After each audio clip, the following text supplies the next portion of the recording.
Assalamualaikum warahmatullahi wabarakatuh. Perkenalkan, nama saya Luciana, Prodi Akuntansi Syariah, kelas B, semester 3, Fakultas Ekonomi dan Bisnis Islam. Untuk memenuhi tugas UTS Usul Fikih Kontemporer, di sini saya menganalisis tentang pandemi COVID-19 di Indonesia, yaitu dengan menggunakan metode ijtihad. Baik, di sini kita kan tahu bahwa sekarang ini pandemi hampir di seluruh dunia dan bahkan di Indonesia juga. Dan karena pandemi ini tidak sedikit bahwasanya masyarakat kehilangan pekerjaan tetapnya akibat pandemi yang membuat anjlok ekonomi itu sendiri. Ijtihad sebagai sarana berpikir merupakan upaya untuk menyelaraskan makna kitab suci dan sunnah Nabi, yaitu dengan konteks mewabahnya virus, baik dalam perspektif agama, ekonomi, sosial maupun politik. Sebab aktivitas Islam secara lahiriah yakni mampu mewujudkan problem di setiap zaman, khususnya problem sosial ekonomi, sehingga dinilai menjadi fondasi awal dalam merumuskan jawaban yang relevan dengan konteks atau zaman.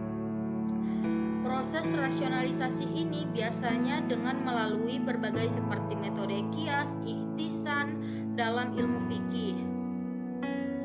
Dalam ilmu logika dikenal dengan berbagai metode penalaran, dedukatif, indukatif, dan rasional ilmiah lainnya. Perwujudan ijtihad di tengah pandemi menjadi pertanyaan besar di kalangan masyarakat. Relevansi dari ijtihad ini akankah menjadi peluang atau malah akan berujung pada terisolasinya aspek di berbagai kalangan. Berbagai lembaga-lembaga yang menjadi rujukan ijtihad seperti NU, Muhammadiyah, MUI sejauh ini sangat berperan dalam mengkontekstasikan kebutuhan masyarakat agar jawabannya dihasilkan sesuai dengan kebutuhan dan kondisi pada sekarang ini. Misalnya, Ketua Pengurus Besar Nahdlatul Ulama Kiai Haji Abdul Mahan Gani menyampaikan bahwa PBNU telah mengeluarkan surat edaran pada 3 April 2020 lalu, yaitu tentang protokol NU peduli COVID-19 dan surat edaran yang dikeluarkan sekaligus menjadi tindak lanjut dari surat edaran nomor 6 tahun 2020 oleh Menteri Agama atau Republika. Elaborasi ijtihad di tengah pandemi ini dalam merealisasikan jihad yang kondisional dengan zaman. Untuk memahaminya, kita lihat di Quraish Shihab dalam wawasan Al-Quran 1996 yang menyatakan bahwa kata ijtihad berarti letih atau sukar. Quraish Shihab menegaskan lagi bahwa jihad yang bertentangan dengan fitrah kemanusiaan tidak dibenarkan.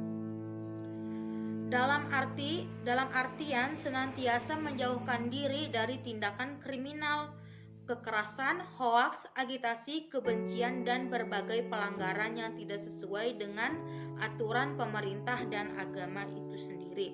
Pandangan hematnya adalah konstruksi jihad di tengah pandemi tidak lepas dari kemaslahatan masyarakat yang mengedepankan norma agama dan undang-undang. Perilaku beragama dan bernegara adalah perwujudan dalam merumuskan jihad pandemi. Nah, secara sederhana dan pasti bisa dikatakan bahwa cukuplah dengan mengikuti aturan maupun anjuran pemerintah itu sudah merupakan implementasi dari jihad. Dengan menjaga kesehatan diri, tentu secara refleksi kesadaran menjaga kesehatan bagi orang lain juga. Yang artinya dengan mengikuti anjuran pemerintah, maka kita berpartisipasi memutuskan peredaran virus corona ini ke 260 juta jiwa tanah air di Indonesia dan miliaran penduduk bumi. Olehnya itu organisasi ijtihad perlu diedukasikan demi menjauhkan masyarakat dari tindakan-tindakan yang tidak diinginkan, baik atas nama kepentingan kelompok, ekonomi, dan bahkan agama. Di fase pandemi di saat seperti inilah segala bentuk pencegahan sangat dibutuhkan untuk umat atau golongan. Tanpa adanya solusi dan ijtihad dipastikan akan muncul beragam pertanyaan-pertanyaan serius di kalangan masyarakat itu sendiri. Nah, maka dari sinilah peran para lembaga ijtihad itu dalam menjawab keresahan dan perbedaan pendapat yang akan terjadi. Di sisi lain, memandang jihad ikhtiar diupayakan dengan visi penanggulangan dan pencegahan. Untuk itulah peran dan fungsi masyarakat itu sangat diperlukan untuk menetralisir iklim masyarakat pada saat ini. Organisasi sosial pun sepatutnya mengambil peran dalam menjaga stabilitas kebutuhan masyarakat, turut adil dalam mengedukasi, menyebarkan informasi positif, membuat gerakan kesehatan dan kebersihan, sebab ikhtiar semacam itulah termasuk kategori jihad kecil melawan corona itu sendiri. Nah, bila dimaknai sebagai pencegahan. Nah, maka dari itu marilah bersama-sama kita secara kolaboratif agar tanah air kita cepat pulih dari wabah global COVID-19 ini. Mungkin sekian analisis saya tentang COVID-19 di Indonesia. Dengan menggunakan ijtihad, salah dan hilapnya mohon dimaafkan.